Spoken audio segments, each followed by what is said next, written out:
How strong is Sung Jinwoo's shadow army? What happens if the two S-rank hunters continue to fight? What fate befell Kim Chul and his group? Who is this strong-looking creature that Sung Jinwoo might encounter next? Chapter 51 opens with the battle between Sung Jinwoo's shadow soldiers and the Ice Bears raged on. The soldiers, however, showed no concern for the weaker Ice Bears.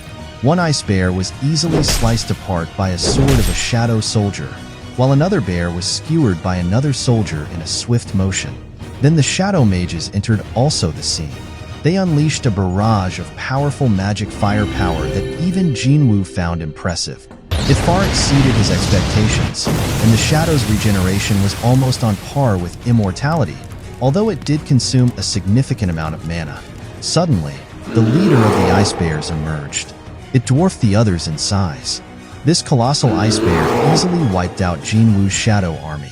Unfazed, Jinwoo summoned his strongest shadow, Igris. Igris stood tall, his sword held high, facing the colossal Ice Bear. He launched a flurry of attacks, leaving the bear with numerous wounds on its arm. The Ice Bear retaliated with a swipe of its massive claw, but Igris' speed was too much. Before the bear realized it, Igris was already upon him, his sword piercing deep into its body. Simultaneously, Igris unleashed powerful attack at Barefoot, powerful slash. Jinwoo watched in awe at the strength of his shadow. In the next scene, the bear lay motionless, its only response a continuous, agonizing scream. Igris delivered the final blow, severing the bear's head. He then walked back to Jinwoo, holding the head aloft. A thought struck Jinwoo. He realized that if Igris had used his sword during their earlier fight, things might have been different. Jinwoo suspected that in this state, Igris rivaled, or perhaps even surpassed him in terms of power. He then knelt before Jinwoo, his stance conveying the message that his master's orders had been completed. For his victory, Jinwoo leveled up to level 52.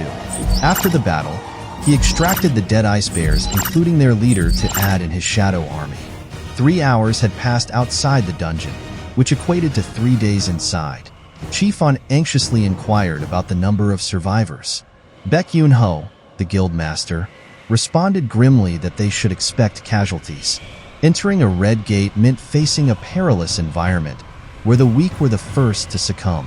Even those who adapted would face the challenge of securing food. Yun-ho concluded by stating his belief that all the lower-ranked hunters were likely deceased. S-rank hunter Hwang Dongsoo yawned, convinced Sung Jinwoo was dead. He impatiently waited by the entrance. A sudden realization sparked anger within him. He demanded to know how Jinwoo, who wasn't part of their guild, had gained access to the dungeon. The guild master couldn't answer. However, Chief Hwang intervened and said that he had known Jinwoo for a long time. He revealed that Jinwoo had asked him to participate in a C-rank raid, surprising the guild master. He wondered why On was defending Jinwoo and how an S-rank hunter from another country knew Jinwoo.